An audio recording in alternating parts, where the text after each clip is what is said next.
Well, hey, welcome to the Creative Corner podcast. My name is Noah Black, and then we got Aaron and Tyler, obviously the co-hosts, are with us today. And man, it's going to be a really cool week. We call it solo episodes, but there's totally three of us, so I guess it's not solo, but we don't have a guest. Yeah, we are the guests. Non-guest episodes. Thank you for having us. We are the guests. But man, this episode, we were talking about it. A lot of our like solo episodes where it's just us that we'll have come out every now and then.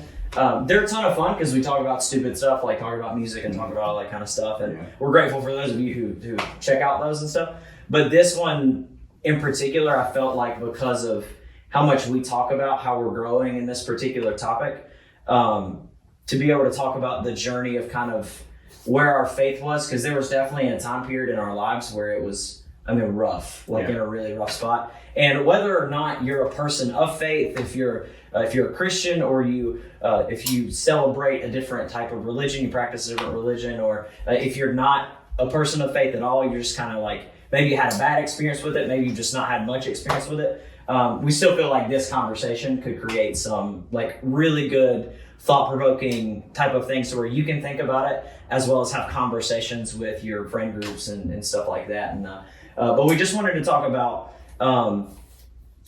and for lack of better words to condense it, kind of that journey of faith where there was moments where we just wanted to just stop and like just give up on it altogether. At least for me, especially, it was, I kind of just wanted to walk away from church, and even in moments just like walk away from God. Like it was a weird thing. So just wanted to talk about that journey for each of us because we've been so close in this story and in these interactions. And so you're looking at a timeline of 10 years. Oh yeah, right over 10 years of a journey that we're gonna fit into like a 45 to an hour podcast. Right. But we'll see how much of it we can do. But we talked through off the air of kind of like a timeline to where everything kind of made sense. And so just to talk through, I know for Tyler and I, it was back in 2010, I think is where I would consider our journey of faith kind of kicked off in a weird way, because we've grown up in church pretty much our whole lives. Like we've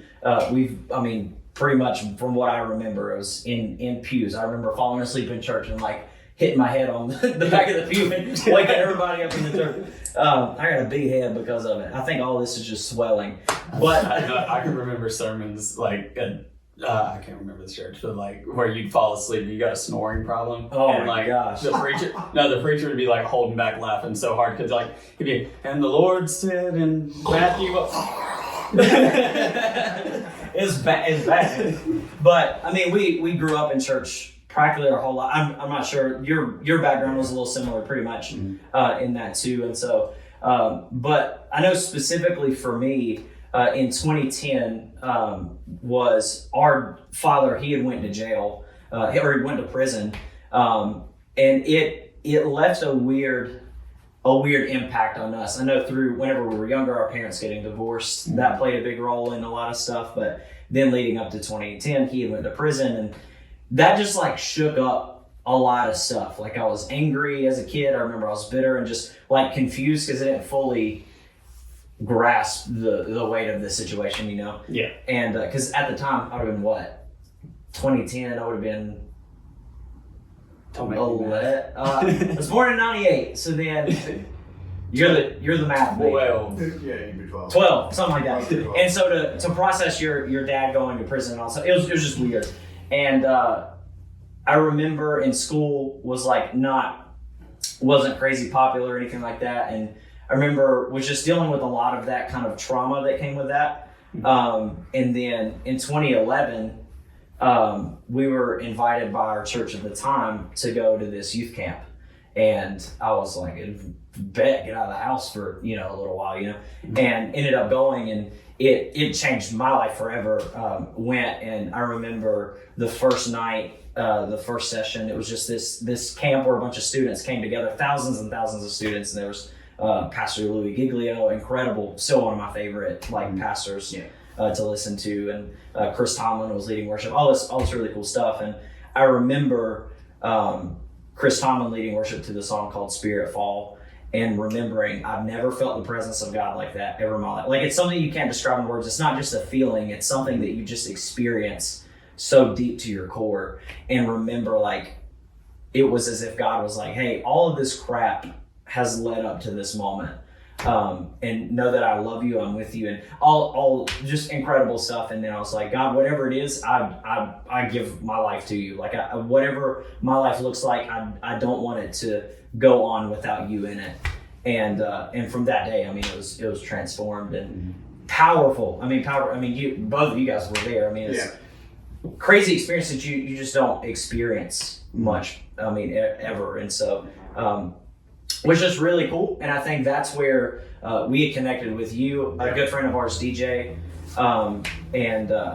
Man, we just, it was awesome. Like from that kind of kickstarted what I would consider like the golden years of our faith of like, it was a high. Like, it was. It was like a mountaintop experience of everything is awesome. There's no worries in life. Every time we walked into a church, it was like, God was like, and we would read scripture and it would pop off the pages. It was just a wild, like crazy experience. And I mean, that's how we had ended up joining the youth band. Right.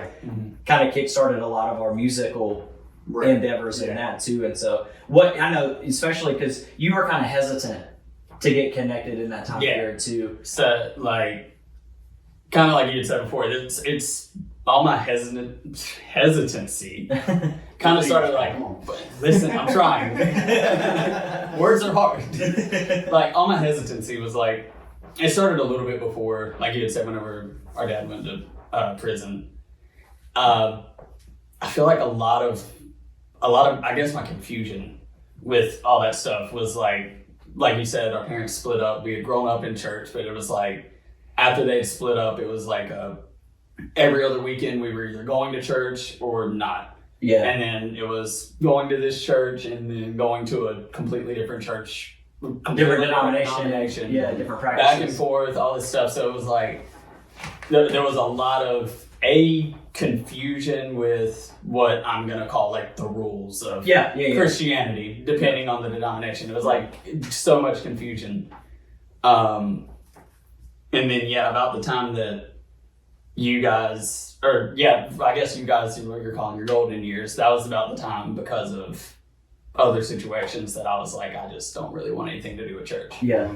I mean, we had one. Because we had weird experiences with other churches during that time period. That's it. There was one in particular at this church.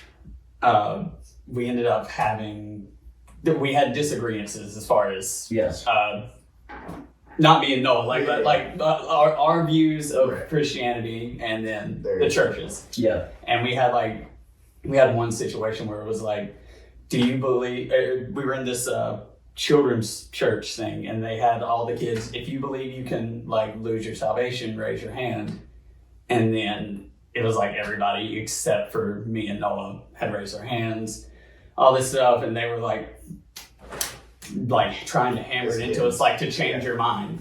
We're like, I'm like, no. We ended up going to the main, because I did like Sunday school and then service. Yeah. Had the service and it was direct, not like they didn't call us out by name, but it was like, it was directed at us like, yeah, you're wrong. This is why y'all are wrong. All this stuff. Had that. And I mean, it just in general, like. I remember there was one church too, where like we would walk in and they were very, and we could get into the whole topic of, speaking in tongues and all the stuff that are not heaven or hell issues, but there's stuff you can talk about and learn. But there was one place we went to where they were like coming up to us to like do the whole thing where they like make you slang in the spirit and fall back. And we weren't like doing it. It's harder. As a kid, I didn't explain it. Like I couldn't like. I wasn't gonna force something that I wasn't gonna do. Like I just didn't at the time. But then they would kept trying to force it, and then they kept trying to whisper. Like they would whisper things in your ear of like, it was if you believe that Jesus loves you, or it was just very surface level. If you believe this about Jesus, then you should do this, and it was very like almost manipulative. Oh my gosh, yeah. And so I can see, especially for you too, how. That was very weird. Yeah, I mean, it was a mix of that, and then obviously like high school and stuff isn't the best place to be a Christian. So like you get in with the wrong friend group, and then it just eventually led to like I just didn't want anything to do with the church. Right. Yeah, I totally get that. I think, for me leading up to this point, because there's just, stuff that you don't even know that I've talked with you guys about that's from churches before I met you guys. Right. Was, the church previously before where I met you guys at, I was like, I loved that place too. I had some of some of the best friends I had met at the time. We were super close, but I'd gotten when I was that age, I saw a bunch of my friends getting baptized, and I was like, oh, I want that. So I just done it to be like, oh, okay, right, I saw my friends doing it and all that. Yeah. But then middle school hit for me, and I found out about the bone disease that I have. That's a whole topic we can get into later. Well, we ain't got time for that. There's a lot to unpack there with my bone disease and all that. But I had the first surgery and everything was fine. Then the second surgery, we'd had a change in youth pastors in between my first surgery and my second surgery. Well, we was at my second surgery, and the youth pastor at the time, he had said some just kind of disrespectful things about me being in a wheelchair for just having the surgery, and was just and if y'all met my mom, y'all know how my mom would react. she literally heard him say it. Your mom will play. And my mom don't She play. don't play. So She will take the wheelchair and hit him with it. she would. Yes, love it. So that was kind of a sour taste too of well, dang, this bone disease is that bad that I'm getting made fun at school about it. I'm getting made fun at church about it by the youth pastor. Mm-hmm. Yeah. So I was just kind of defeated. And I went to a couple different churches before going where we all met and all that. So from there, your trip was a couple of months before I actually gave my life to Christ. Yeah. When you. Yeah, you guys went to Passion. We went City to Passion City Church, yeah. Mm-hmm. So this was September of 2011. Yeah. And like I said, we're at Passion City Church, and it's funny that they had 7 different experience times, literally ranging from 9:00 in the morning to 6. 6:30 in the afternoon. Yeah. Of literally all day, it's just them doing services. Yeah. And we went to one later on that night. It was I think it was the 6:30 one. I think it was their last service that night. And I remember we were just standing. We had to stand in the back because it was so packed. There were still just that many people. Yeah. So we didn't even have seats. We were standing in the back, and worship was going on. And I'm just leaned up against the wall, standing in the back. Then I just hear God say, "Hey, how long have you been faking it?" Audibly, I heard, "How long have you been faking it?" And at that moment, I just fell to the ground and just started crying. I was in a state of paralysis almost. I couldn't move. Yeah. It's kind of scary. It was almost a supernatural experience for me. Yeah. I'm just sitting here doubting and questioning everything at this moment.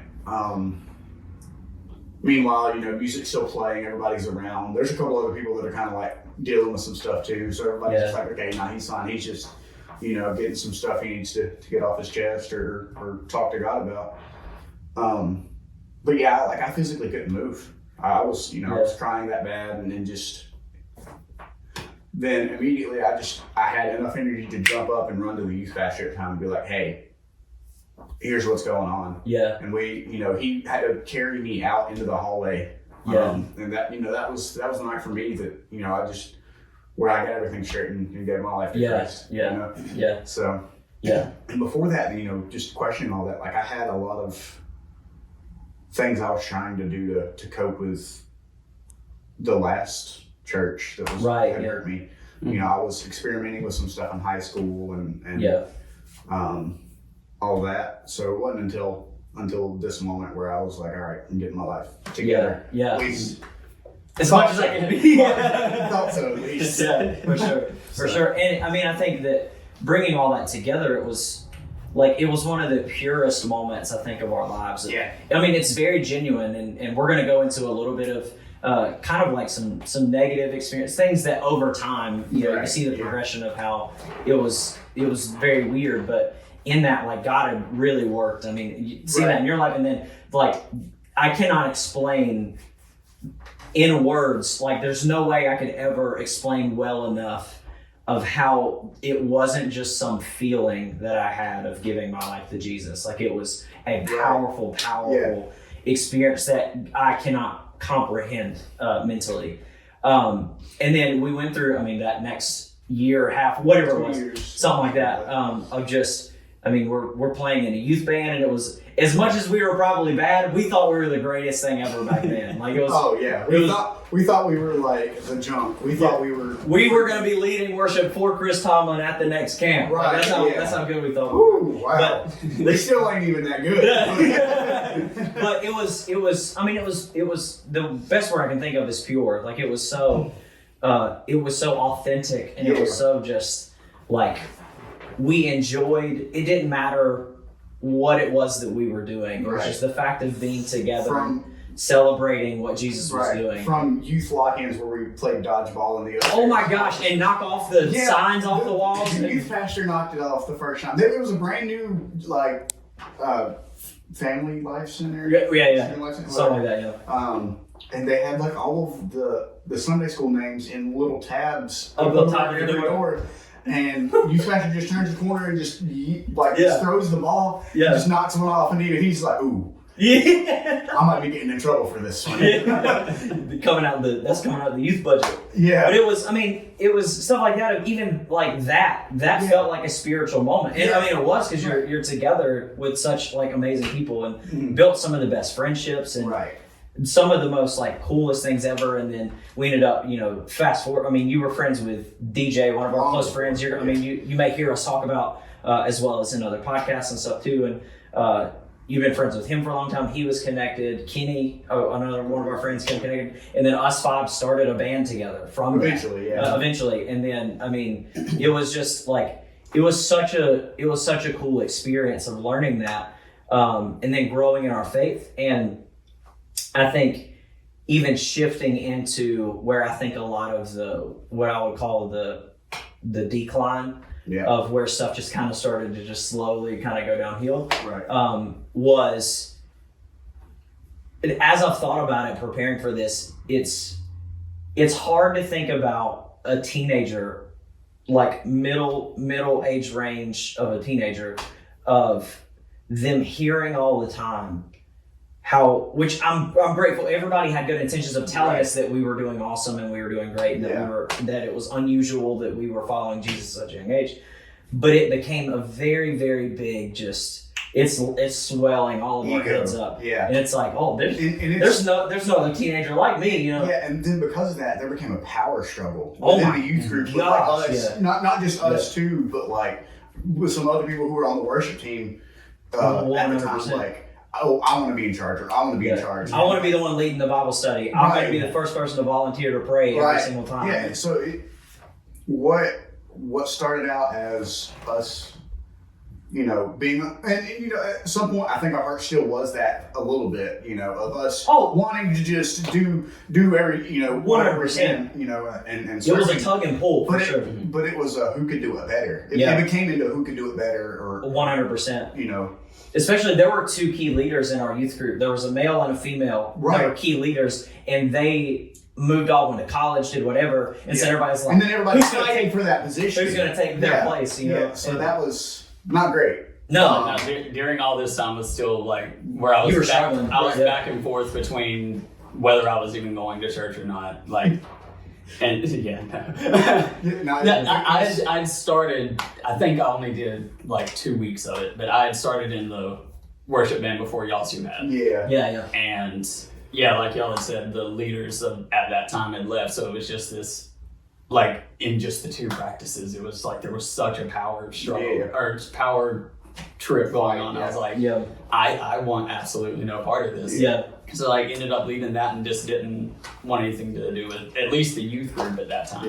And not long after, there was a youth pastor shift. And so then it's not even in those situations. Looking back, it was in a leadership pipeline. No matter what kind of church you are, ultimately, especially over youth, you should have that head adult figure that's directing all this stuff. But even for them, I don't place fault on that. It was a weird time for everybody, I think. Because the person who became the youth pastor was the children's pastor. He was just kind of pushed into it.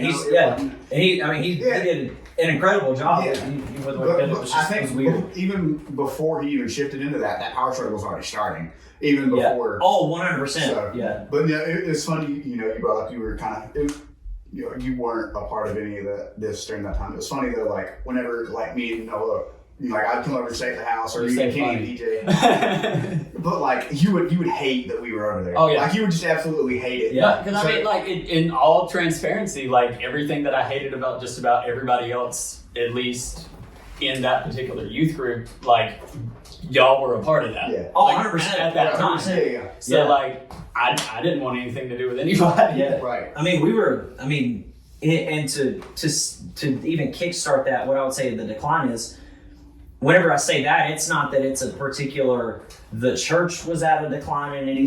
No. It was me. Like I was at a decline because there was arrogance in me, there's arrogance in you, there's arrogance in a lot of people. Right. And then I'd see how that puts you away, because I remember specifically there were conversations Tyler and I would have.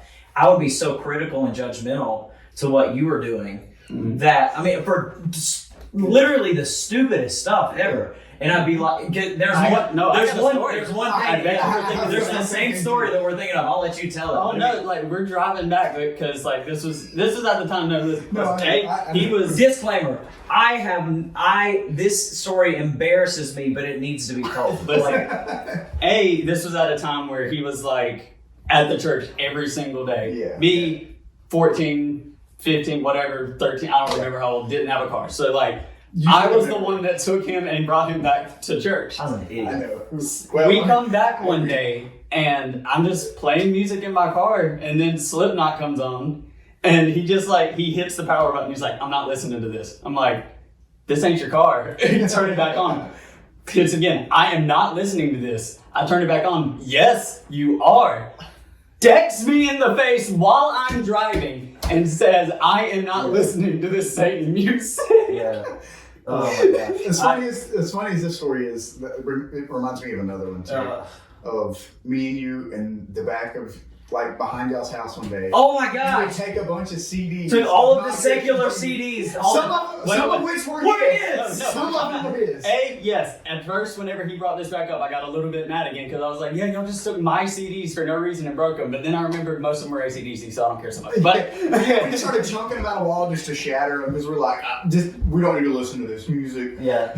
It was so stupid. And then now we were bummed. We were all bummed because we didn't get to go see Slipknot.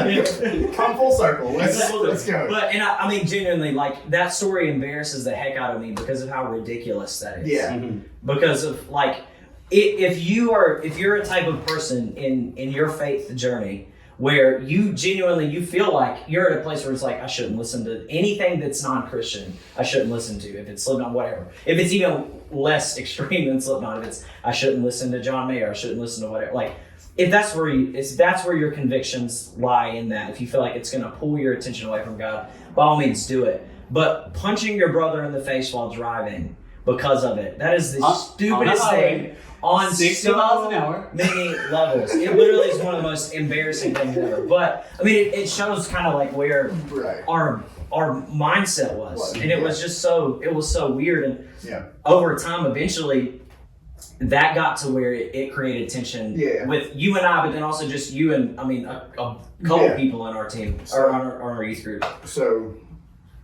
entering the decline of what we're dubbing the golden years, I think I was the first one to kind of back out, walk away from that. Yeah. And that was due to the power struggle that we had alluded to earlier within the youth group. And it wasn't an easy thing. Like that was, I remember, like that was a really tough thing. Because I don't know that I would, the person who was the leader before then, like male leader, the male figure there, like he kind of was like, I see you, being this person, and then I was like, okay, cool, I'm gonna be that person, and then everybody else started to fight for it, and I was just like, I got hurt by that. Yeah, I was like, the guy who was the guy told me I was going to be the guy. Yeah. You know, Yeah. I'm not. We done established we all had some egos back then, so like it didn't. That didn't help that part. Yeah. So between that and then there was an issue with a song that was written from somebody else that was in the group, and then I had helped with some of that, but then didn't get credit for it, so that kind of stung a little bit too. Yeah. And just some other frustrations with people and leaders within the church too. I decided to leave. And I didn't leave really on good terms. I kind of showed up to a Bible study that night. I know I'd always use, I think it was Kenny's guitar pedal, because he had a nice guitar pedal at the time.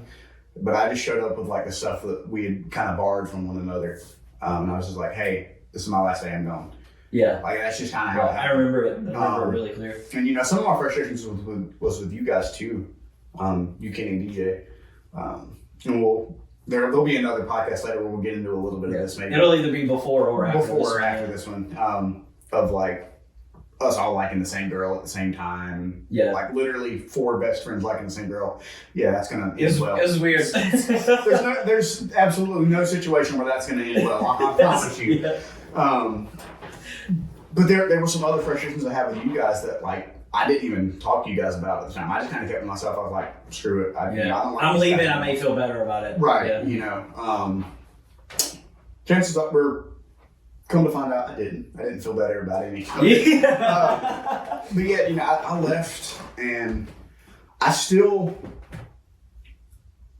felt like I needed to be at a church. So I quickly did find another church to plug into. But it didn't feel the same, you know? Yeah.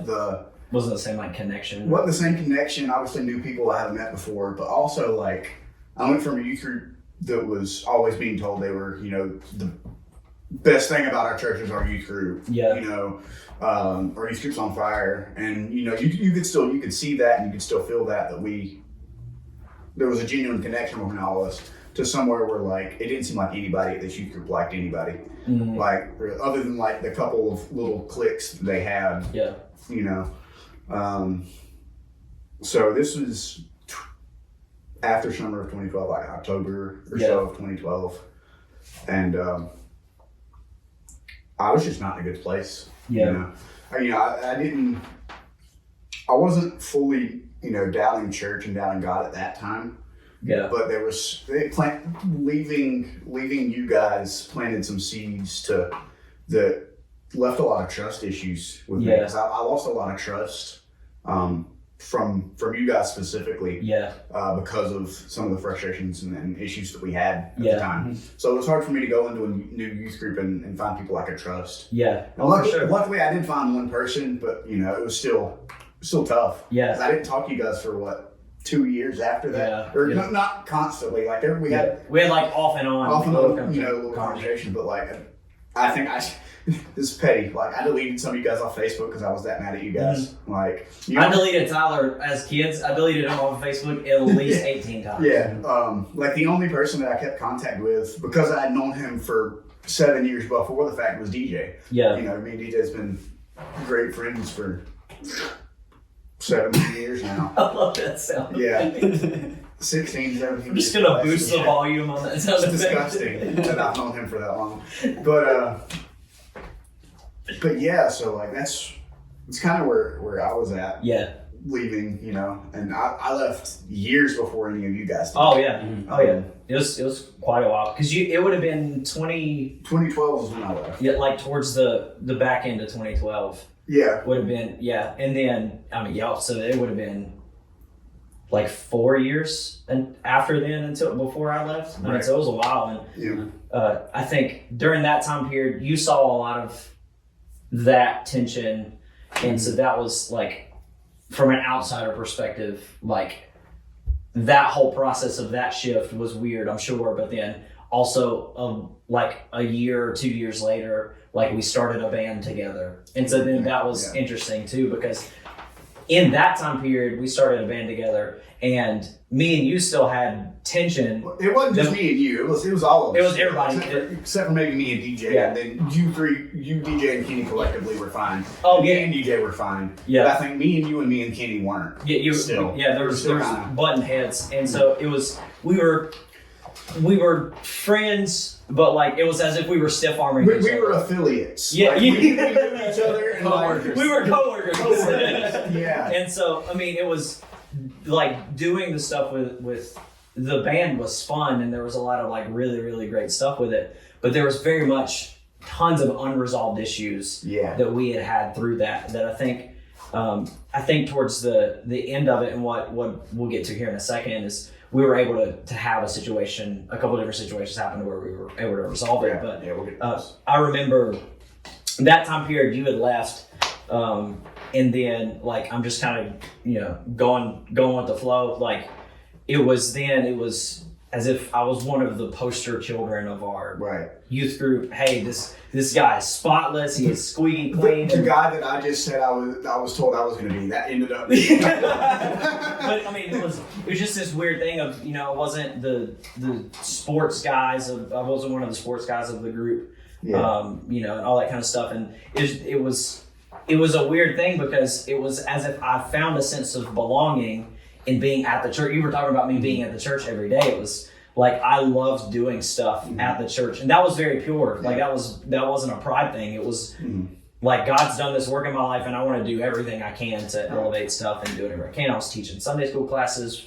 With 40-year-olds in it. Like I mean, just doing stuff like that, and was in the youth band and was doing all this kind of stuff. And there was a lot of really great stuff I learned from it. I'll like even acknowledge that the youth pastor at the time still to this day is one of my like dearest friends, mentored me, discipled me, taught me so well during that time, especially coming back. My dad was still in prison. Like, I mean, it was having a father figure there. Like there was still tension. Like we had a great stepdad too. I say we still have a great stepdad, but it was, he's still kicking around. He's still around. He's working on 4-wheelers in the shop doing something right now. But sure. You can watch this at any time, and that statement's probably accurate. Throwing axes in the backyard. There was still a tension there because it's like we were really kind of like really stubborn kids too, and I was like, well, he's not my dad, so I don't have to respect him, and it was just really stupid, like really dumb teenage stuff. But this youth pastor was one of my he was a very great father figure for me, and walked through all of that, and there was a lot of things that I learned from him. Yet at the same time, like you mentioned earlier, there's still this it's as if it's two different people. There's the pure, authentic side of you, but then there's this, I want to be the best, and I want to be seen as the best, And it was just this weird thing, this weird tension back and forth. And eventually that carried over into just like a lot of arrogance, a lot of pride, but then also then I put myself in a lot of positions where because I'm viewed as this, I now have all of this responsibility. And then eventually that bogged me down, that weighed me down. And it became that I was as if I was trying to earn God's love for stuff.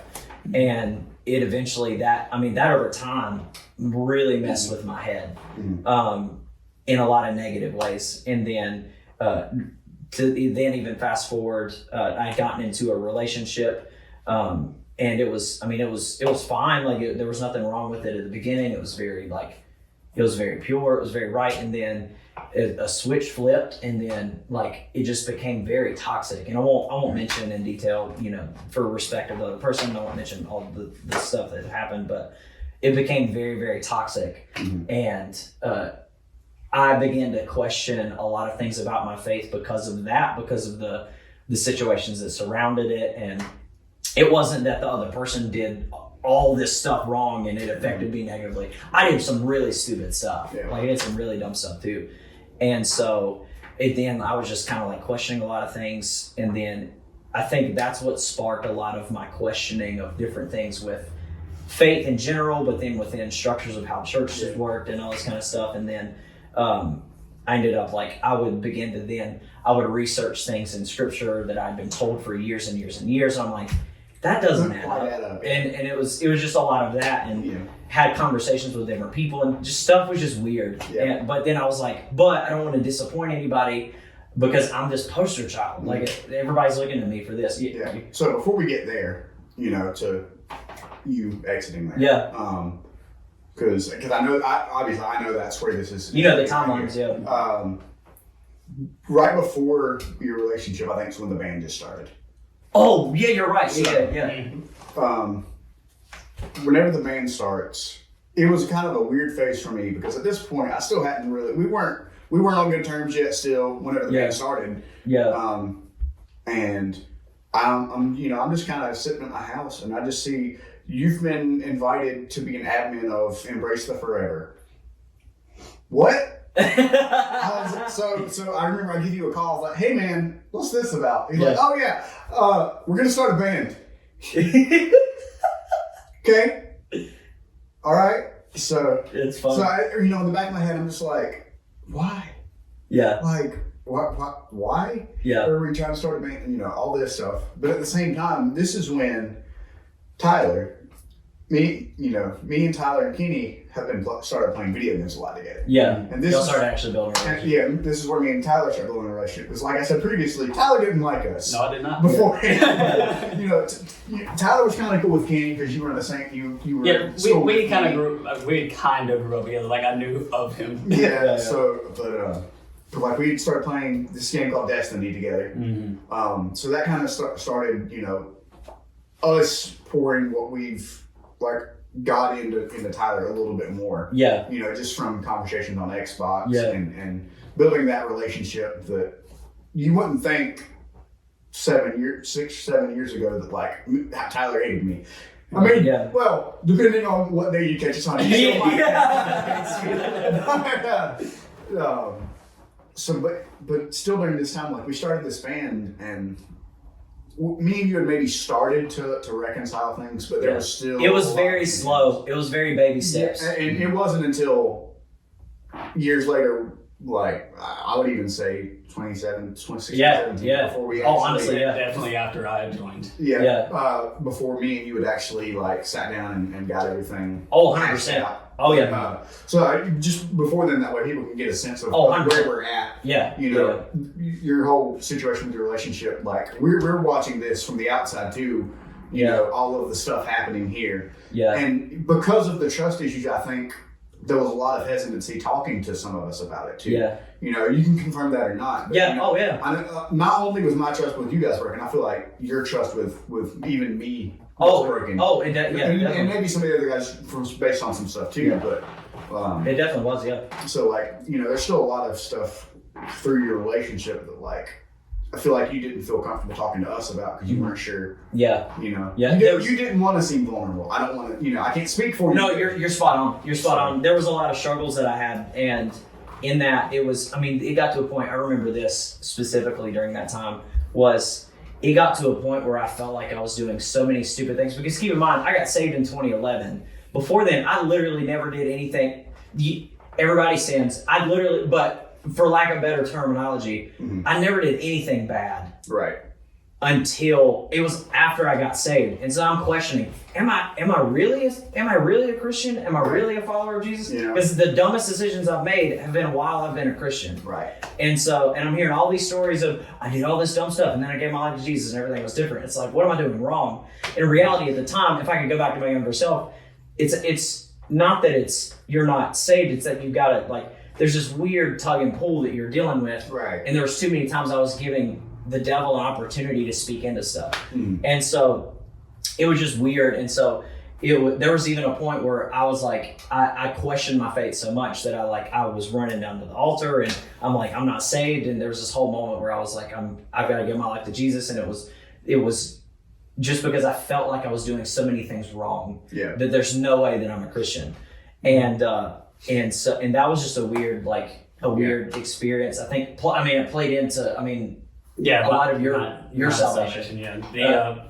It's pretty similar though, is technically the same day that he's talking about, that he felt like he needed to again was the same day that I felt like I needed to again. When would it have been? trying to remember. I don't know what year that was. It would have been Mine would have been any 2015 or beginning of 2016. That particular one was 2016. When I actually, because like I said, it was a very similar like questioning type thing. Mine was like 2013, something like that. It was like one of the last youth camps I went to. Mm-hmm. But like throughout all that time, because of the church, the different churches and all that stuff, it was making me question stuff. And like, it was never really that. I never really questioned that whether I believed in God or whether I was saved or anything like that. It was just I was questioning where he was. Like, like at this point, because of the different environments we had been in, mm-hmm. but then compared to like that youth group that we went to, that youth camp, or like other stuff that happened throughout. Then it's like, I see God here. Where is he everywhere else? Right. Yeah. So like that was my biggest thing, and which played into a lot of the hesitancy too. Oh, for like, sure. Like what ended up happening with me, I had left shortly after you had, but it was this whole thing of like, I don't feel God here anymore. Like it's something else. Like he may be there for some people, but mm-hmm. I definitely do not feel like not in me, but like as a whole. Yeah. Oh yeah. For sure. And like not what fully ended up killing. Like I want nothing to do with church anymore. Is me and my girlfriend at the time, but now wife. We were sitting in a sermon, and the preacher had said.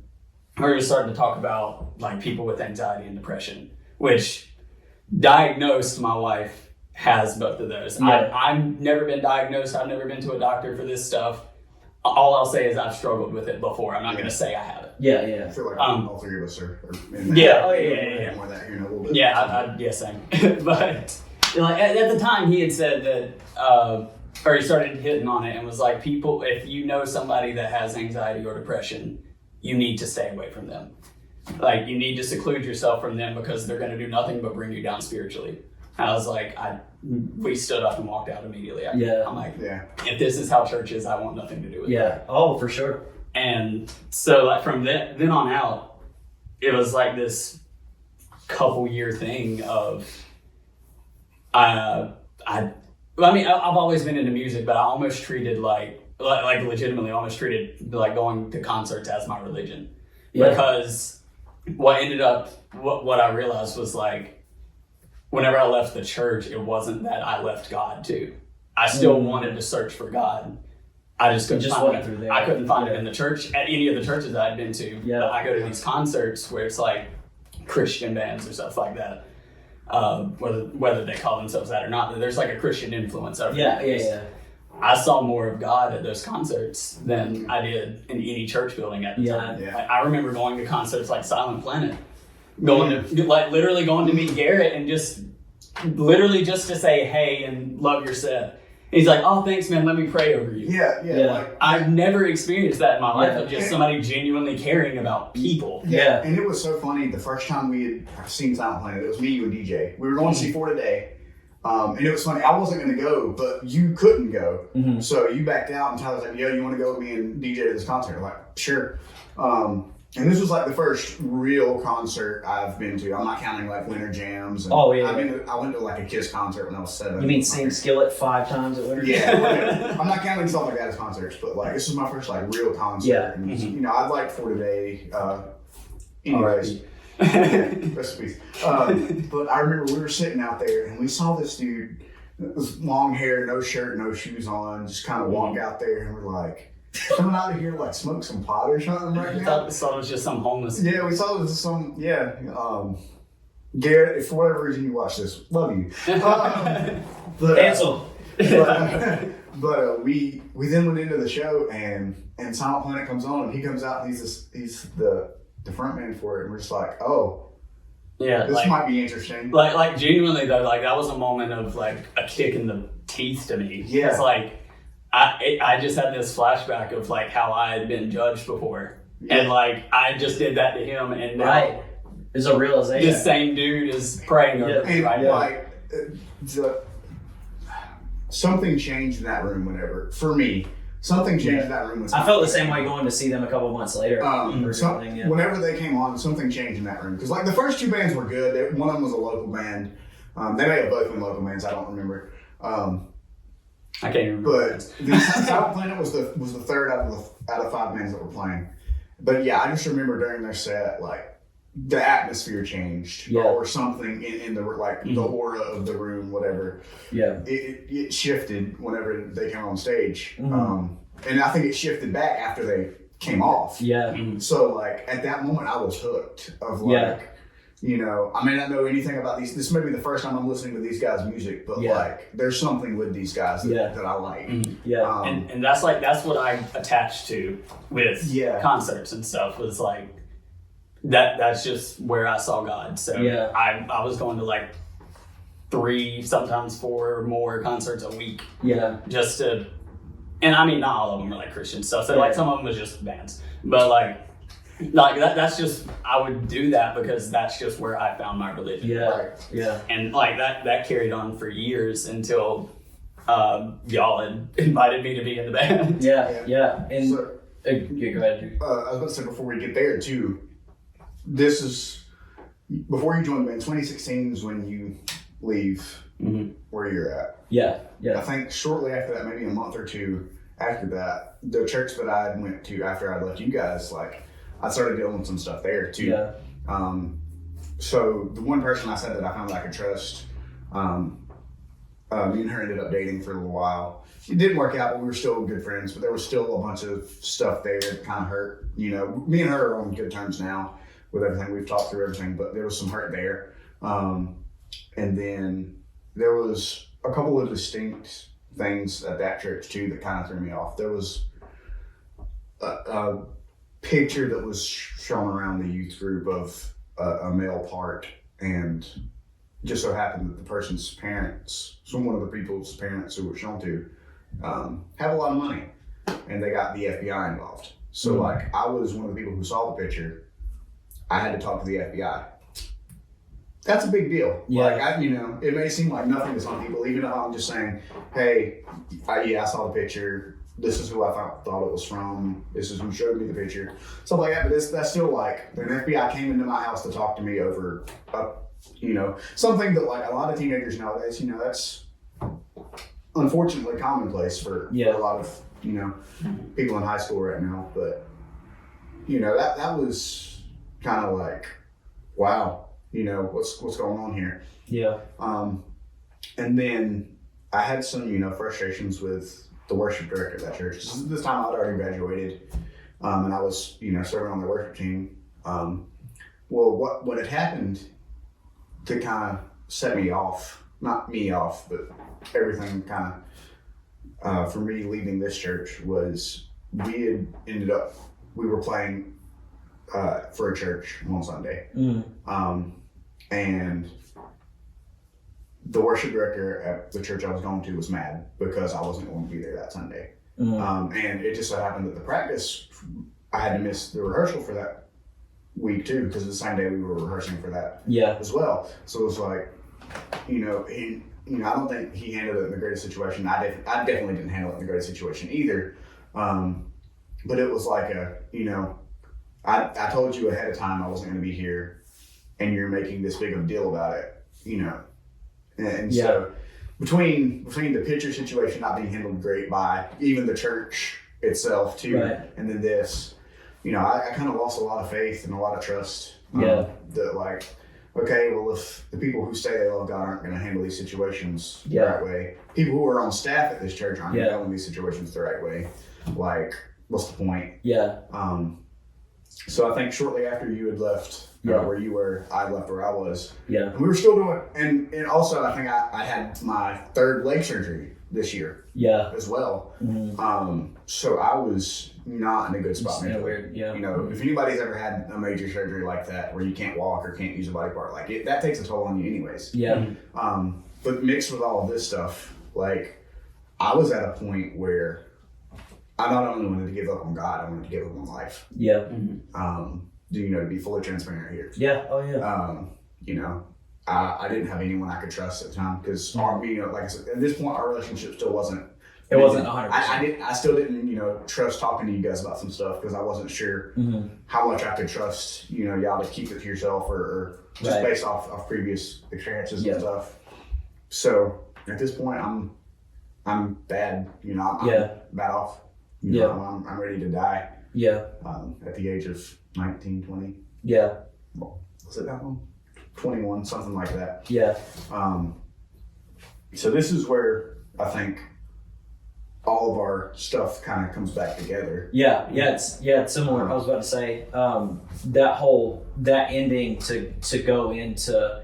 It's weird to talk about this and see all of our declines are like at the same time. Because that was right around the time where the relationship that I was in, we were forced to split up, and then from that breakup, there were people. It was almost 1 week was totally different than the next. It was the 1 week Noah's this poster child type of thing, to then the next week it's Noah's, this and he's that and he's blah blah blah. He's this bad guy. He's trying to sleep around with a bunch of girls, and he's trying to brainwash the rest of the students to believe this thing that's not of God. It was just people that were really, really close to me were pushing narratives to this. It was a lot of people at this church that we went to. Yeah. And it was pushing this narrative that then I'm this terrible person. Within just a week. And I'm like, yo, you're the same person that was just talking about how, you were super encouraged by something that God had told me to tell you or pray over you. And now you're doing this. I remember specifically there was 2 weeks after I went to go sit down, and I was going through this whole weird thing of I went through this breakup, but I don't want to leave here. But then this person comes up to me and they're like, yo, so what's going on with this situation? And I was like, I don't understand how this is getting pushed across, why it's being said this way. And they were like, why the heck are you still here? Right.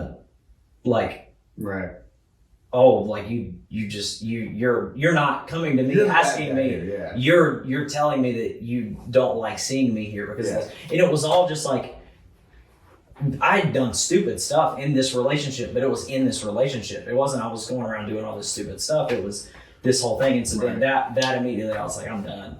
It wasn't I'm done with this church, I'm going somewhere else. It was I'm done with church. I'm not doing it anymore. And then because I was like, if this is how you're gonna respond, I don't want any part of it. And then I remember it was that week, I was like, I'm done. I'm not going back to church. I'm not going to worry about it.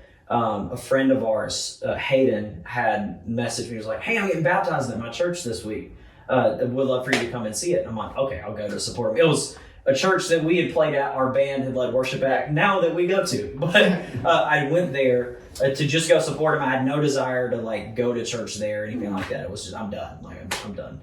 But I went to go support him, and I went in, and it was literally from the moment I walked in the doors, I was like, yo, this is different. There's something different about this, and there's something very authentic about this. But I was still in this weird, I don't know, this feels too good to be true. Right. These people are too nice. They're gonna take a knife out and they're gonna chop my head off somewhere in private, and and it was they're too nice. But later on, I come to find out, no, the people are doing this because they genuinely care. They actually care about me. And it was a whole new thing, and God had used that as a reminder of just, hey, you may be giving up on me, but I'm not giving up on you. And it was a whole new thing from there. And so I think that kick-started a little bit of that. Okay, I see God is restoring that part of my life. And so around that time. Yeah, so then from there, like I said, I don't even think I told you guys that I'd stopped going to the church. I don't think so either. Yeah. I just kind of done it. And so I was the only person who knew I wasn't going every week. I think Kenny may have been going to that church too, so maybe he knew. Maybe, yeah. But I think I may have told him that I was going to another church, but I just wasn't going at all. Right. So, and that's probably when I told you guys as well. So like I said, I just had this surgery, and was dealing with the depression stuff and whether or not I wanted to stay alive or not. But then I found other ways of coping with whether that be, I started not like drinking, but this is when I just turned 21 or whatever and then drank some. But and then just finding people to sleep with. That was one of the ways I coped with everything. Yeah. But then I remember we played at a church that our old youth pastor was now the pastor at. Oh yeah. And he knew, like and I think by this point you were in the band. Yeah. I had joined a little bit before I had left church. So he joined while we were a worship band, so it would have while we were a worship band, and me and you had both just left like churches. So like that's when you would join the band. But we had done our sound check and everything, and we met because I know we played twice. We played for their church that morning, and then we done like a concert type thing that night. I don't remember if it was in between the run through, like us rehearsing and then the first service, or if it was rehearsing and then the thing. Right. But he comes up to me, he's like, come take a walk with me. I was like, all right. He's like, you going to church anywhere right now? And I just knew. I knew then. I was like, yeah, he knows that I'm not. It's like, no. He's like, you need to. I was like, okay. I mean, one of your services, he's like, you're not going to get anything here. Like, even he was just like, the environment that's here, there's not enough young people, as much as I would love to have you at my church, like, this isn't the place for you. And he said, I know Noah's been going to this church. I'll even played for them. Try them out. Just go and see. And I was still hesitant about it. I still think it was another 2 or 3 weeks before I messaged you like, hey, when's y'all service times? What do y'all So I came that one Sunday and immediately, like the same thing you said, I walked in the door and I was still just like, I'm doing this because, my friend's telling me to do it. Yeah, my friend told me to do it and that I need to get plugged back into a church. So I'm like, all right, I'll do it and tell them that I've done it. That way I can at least say, okay, I went. Still, no. Yeah. Boy, I was strong.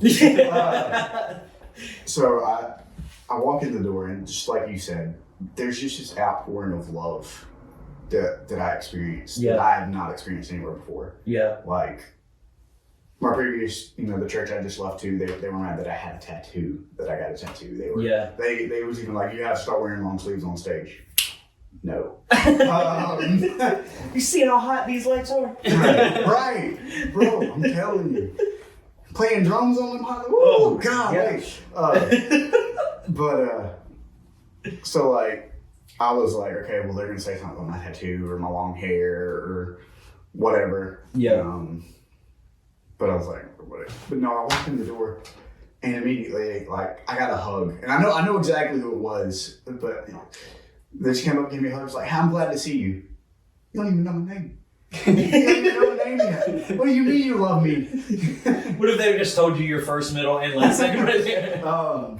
But I experienced that thing, like I said, experienced something you did. Just this whole outpouring of love. And it's so genuine. So genuine, but you also are in the back of your mind like, this ain't real. It's too good to be true. This ain't real.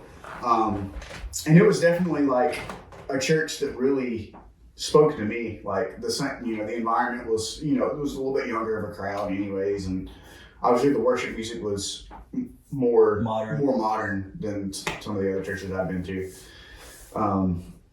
So that really resonated with me. But yeah, from there I was just like, okay. Yeah. I'll come a couple weeks, see what happens. Yeah. Yeah. And then around this time, there was a lot that happened around this time. So like, I would say from the moment that I had left that church, I got messed up. We're trying to be respectful. Yeah, no, I have no hard feelings to any of these guys anymore. Not at all. Well, maybe me. You don't count. No, but from like probably about that'd have been like, I don't know, August-ish, 2016 up until like now. It's just been this big roller coaster of stuff. Like yeah, I joined the band shortly before I had left the church, and that was awesome. Anyway, like, which side note, like, first band meeting was awesome. Oh my gosh, we'll talk about that. We'll talk about that in another podcast. It's but- either the episode before this one or it's coming out next week. Yeah, be ready for that. That's going to be a fun conversation. But no, I joined the band, and like, I'd found that as like an outlet for like, kind of like we were kind of a Christian band. Like I joined right after like the decision of we got this worship thing, but we're not really going to be doing this anymore. Yeah. So like I In the found weird in between stage. yeah. So I started to use that as my church. Yeah. Shortly after me and my wife got married in February of 2017, and that was awesome. There was all of it, like throughout all this stuff too, like there's so many things that are going on with family, like trying to get everything in order to be living on my own, adjusting to married life, all throughout this stuff. Working a third shift job. All while working a third shift job. Yeah. Oh gosh. Which that just multiplies all the stresses. But like, it was like at this point, like, there was just so much stress going on. Like April of 2018, I remember the show we were playing at. Like that night, I kind of similar to what Aaron was saying earlier. Like I was ready to end it. Like I had the plan and everything. Mm-hmm. It's just too much. It was too much for me to take at that point. But I remember while we were playing, it was one of our songs. Like the lyrics. It was almost like while we were on stage playing, like everything went silent and all I could hear was Kenny singing. And it was just the lyrics, it just felt like they were just hugging me like this. Mm-hmm. These are for you tonight. Yeah. Mm-hmm. And like at that point, I decided like, no, there's something else. I got to keep going. There's something else for me at this point. So from there on, it was just me trying to get back into God at this point. Yeah. Me and Emily kind of started periodically going to different churches, trying them out, trying to get back into it. Yeah. And about that point, we ended up meeting this one church that we loved it, but it was the first church that we had met or that we went to that was very similar to Propel. Yeah. They were really accepting, really encouraging, really loving. But it was like God was telling us, like, this is a good start. This is to get you back in there. It's close, but this isn't where you need to be. Yeah.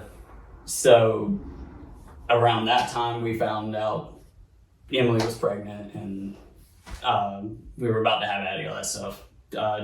December of 2019, we had decided, hey, we're gonna come to Propel just to visit. I know it's the Christmas stuff anyway. And then whenever the first service, we weren't there long past like the worship stuff. And I like turned to Emily and I was like, we need to be here. Yeah. Like it was that instant, like everything that I had been searching for in the band, in concerts, everywhere else. I was like, it's here. Yeah. Like, we need to be there. Yeah.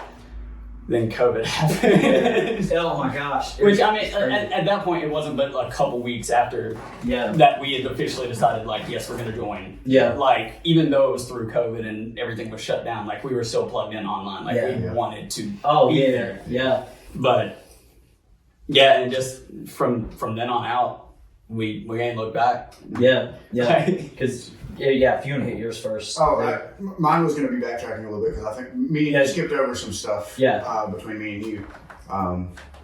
Pull it back just a little bit. So before this, like after me and you get plugged into Propel, we still have this tension a little bit still from all these years ago that still hasn't been fully resolved. We started resolving it a little bit with the band stuff, but I remember a specific moment. We were going to do something, but we went to Guitar Center. I don't know if you fully remember this conversation. I don't, but I'll probably remember it as you said. We were going to Guitar Center. It was just me and you. We were grabbing some stuff. We left Guitar Center, and you go, "Hey man, I'm sorry I was a jerk all them years." What? Because I wasn't at this point I'm still just like, it's whatever. I can watch under the bridge, but Yeah. we hadn't discussed. Not resolved, but it was like it was a little bit better. Yeah, it wasn't resolved, but it was. I dealt with it. I thought we were good. I just didn't care. But yeah, we had this whole conversation for like the entire drive back home of how arrogant we both were, and how much we. What am I trying to say here? I don't know what I'm trying to say here. It's great. But just how much of the stuff we were being fed into the issues we started having With each other. So it wasn't until like this point, and I want to say it was maybe a year and a half into us, being on the work team where we're at now and everything. Yeah. Before we had this conversation to finally like get everything down, because I think out of the four of us, not including you, like the app that were close back then, like me and you had the most issues with one another. Right. Yeah. And that carried over into band stuff. Oh, 100%. Which we'll get to in the band podcast. 'Cause I know what you're talking about. But it wasn't until that moment where I was just like, okay, I think I'm comfortable trusting you again. Yeah. Because at this point, Kenny had started coming to the church with me, the previous church with me a little bit. So me and him kind of worked some of our stuff out. Yeah. And then, like I said, me and DJ were always kind of cool. But if you've met DJ's just kind of there. Not in a negative way. Love you, DJ. Love you, DJ. Not in a negative way, but like it's very hard to have a problem with you. Yeah. He's not a. He lets stuff roll off his back. Yeah, and he doesn't. I don't want to say he doesn't express his opinion, but he's not adamant on his opinion. He listens to different sides and 100%. finds a middle ground. Yeah. Very easy. Oh yeah. So that's why me and DJ was always kind of good. But yeah, so like it wasn't until that moment where I was like, okay, I feel like I can trust Noah again. Yeah. 100%. And like I said, by this point we're already in a band together for 3 or 4 years, and we're serving on the same worship team for the last 2 years. Yeah. Again, before me and you even resolve everything that we had going on. Yeah. So for me, that was good, because I think up until that point, I still didn't have anybody I felt like I could just trust. Yeah. Me and Tyler had started becoming great friends at this time too. But yeah, it wasn't until that moment where I was like, okay, I finally have somebody some people I can trust again. Yeah. And feel like they're not just gonna shrug me off if I don't need anything or if something's going wrong. Yeah. And that's, that whole time period for me too it was a lot of that of I've learned what I learned in that time period, what I would say from 2017 to 2018-ish, maybe a little bit past, was you hear the terminology deconstructing my faith, and there's weird connotations of that right now. There's big public figures coming out and deconstructing their faith and all that kind of stuff. But for me, I had to kind of relearn what my relationship with God looked like, not based on the regulation, the direct or indirect regulations that a church had, but just learning what my relationship with God looked like because I wanted to have a relationship with God. And so it looked like, a lot of my, like the foundational stuff of, salvation only comes through Jesus, all that kind of stuff stayed, like that was cemented, but it was the your views on tattoos and drinking and all that kind of stuff as I began to go through it. And this, for me, this is not the platform to talk about those views. I'd much rather have one-on-one conversations with people about. But I began to shift some of those, but then also began to deal with this whole I'm working for God's love side of being in a relationship with Jesus, how that's not it. God loves you because he loves you. It's point blank. He doesn't love you because you're doing all these great things. He loves you because he loves you. And I had to really deconstruct a lot of these things that I'd been taught of, you have to do this and this will gain you more favor with God. And, I just had to kind of pull those out. And the whole, especially around where we live, it's very, for lack of better words, political within faith. It's very, if you're not conservative, then you're wrong, and not even touch on that either, but it was very weird. And I had to deconstruct some of those things of, God, I don't care what the Baptist says. I don't care what the Pentecostal says. I don't care what the Republican, Democrat, this person says, I don't care about any of that. What do you say? Right. And it began to kind of deconstruct that. And a lot of what I learned in that was just saying, hey, if I got to admit I'm wrong in order to gain, like, to just move forward, or to admit where I made faults with people, with God, whatever, that's going to be much more worth it. And I think that's where you acknowledging that story in particular makes me think of that, because it was during that time period. And I think of how I didn't necessarily remember the start of that conversation.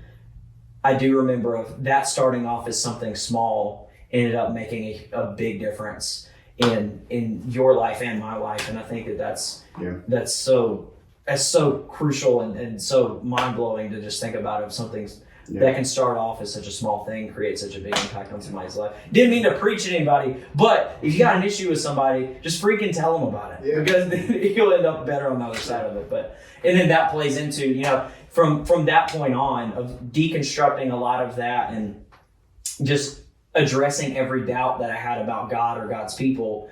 During that time frame, I was able to really deal with, and I was able to reconcile stuff like forgiving the person I was in a relationship with, forgiving the people that had spoken negatively about me. And at that point, even to this day, I wish the best for all of those people. I can honestly and genuinely say I wish nothing negative on them. I have no bitterness towards them. We were having a conversation planning for this podcast and talking about the relationship I was in.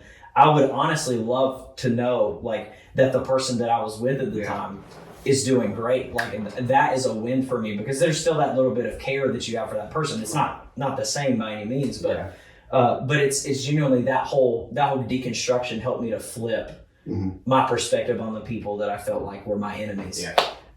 And so it definitely was a free thing for me, of getting all of that out of that negativity out of my life and out of my system. And it was because of the people that were in my life at the church, at Propel, that we're still serving at today, that helped me to overcome that, which then through serving, through groups, all that helped. But then, like you're saying, to pull all of this together, that Tyler then comes in and is finally like, okay, I want this, and this is what I want. And then bam, COVID happens, and then we have to shut down, and then we're having to figure stuff out, and you're along the journey with it. And literally until we opened back up, I think a year ago, my entire experience at Propel was one service in person. Here, you're on the dream team. Let's see how you can function online. I was like, ooh, okay. How good can you run a camera? But I mean, even then, similar to how he was saying, the whole faith deconstruction thing, previous to Propel, I wouldn't even call it deconstruction for me. It was I just tore it all down. It was just for me personally, if I felt like this was right or wrong, that's how I felt, and that's what I went by. Yeah. Even to this day, which I love the people that will challenge me for this, is to this day, I'm still learning how to reconstruct that up into the way it should be seen. Not church rules, not this pastor said this is how it should be, or whatever. Actually learning what God says, especially for self-identity, is a personal thing for me. Oh my gosh, yeah. Just how we grew up, I've always struggled with that. Yeah. And this is the first time that anybody's ever noticed, or if they've noticed it, said something and noticed it, that I was dealing with that, and then B, helping me through that. Yeah. Actually encouraging me, showing me what God says, how he sees me, stuff like that. I've never had that before. Yeah. So that, all this stuff that you guys went through is what I'm starting to go through now. Yeah. Getting all that built back up. Right. Yeah. And it's giving people the beautiful thing that I think.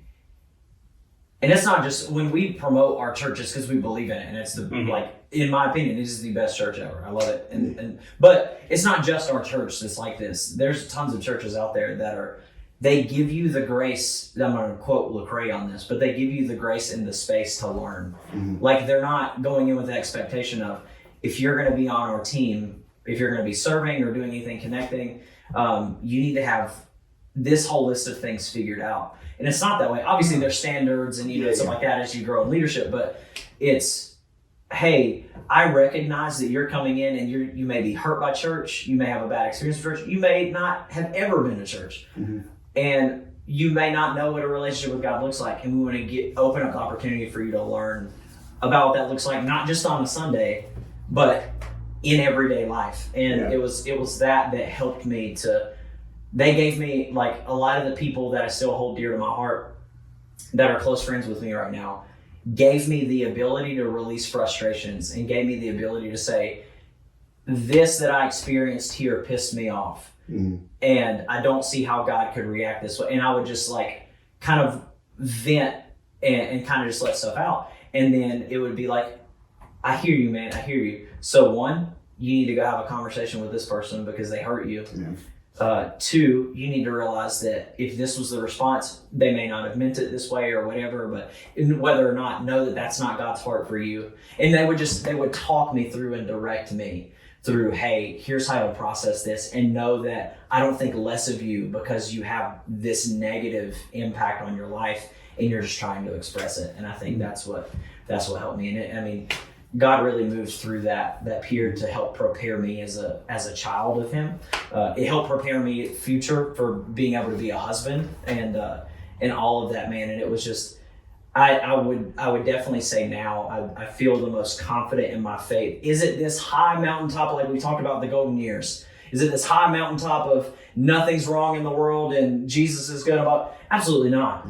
But it's this consistency of, hey, I know that whenever I'm going through something, I know that one, I can rely on God because I know that I can express how I'm feeling. I know that I can express, God, I went through this, and it honestly makes me really ticked off at you.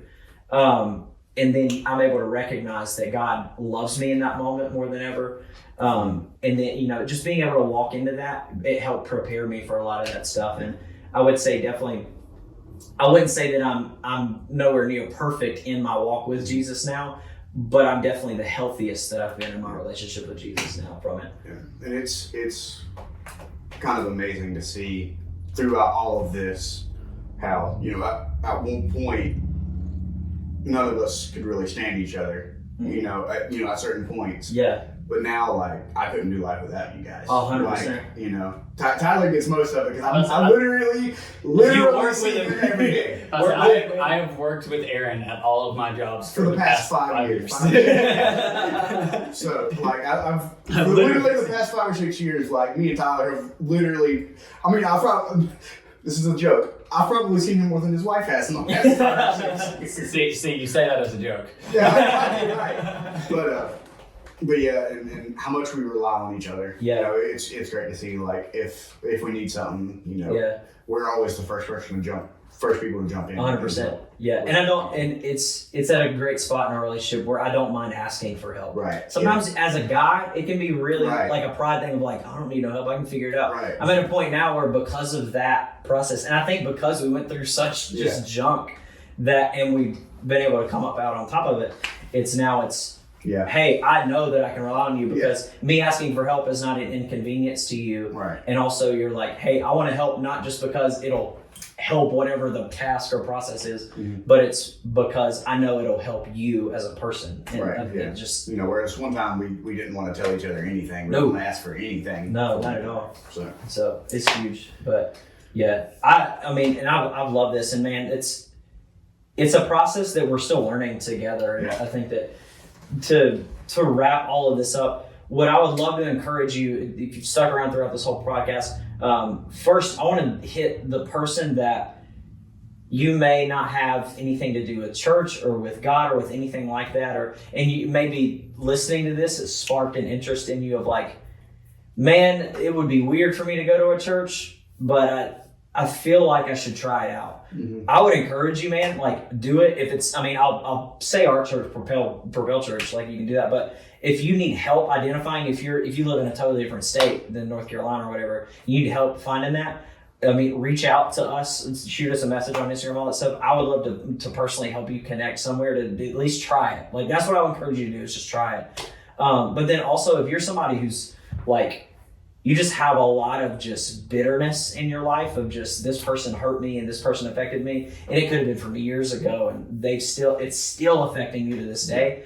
I would encourage you, man, pick up the phone, text that person, call that person, if you can, if you have the ability to, and I think that makes a huge difference in your life. And man, also, if you need help there, if you need to talk to somebody about how to go about that, reach out to us on the podcast. We would love to do that as well.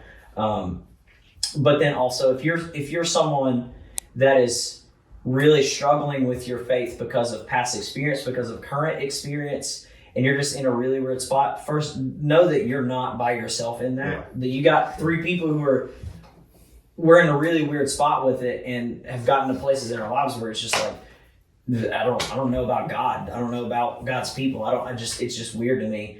Know that God can handle that. You're not alone in it, and God's not caught off guard by it. And so I don't want to sit and preach to you and tell you all the cliche stuff that everybody tells you, that God has a plan and a purpose. I believe in that, but also I can get how that can just sound redundant to some people. But know this, that through whatever situation, you can express that through prayer, and you don't have to be some super spiritual prayer. You can just tell God, hey, I'm frustrated about this. I can tell you countless stories that I've experienced recently where I've been like, God, I'm frustrated. I have nothing else to say. I'm just frustrated. And it's been that in and of itself has been helpful for me. But yeah, I've loved this conversation. Yeah.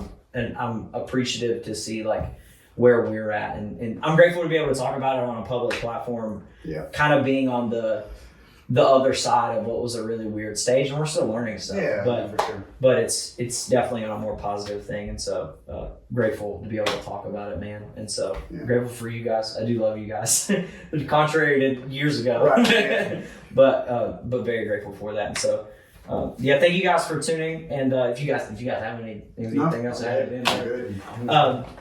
Thank you guys for tuning into the podcast, man, and thank you for listening to this long conversation. I know I like having the fun, and you'll get more of those in the future, just the fun talking about music and arguing about and debating stuff. Yeah.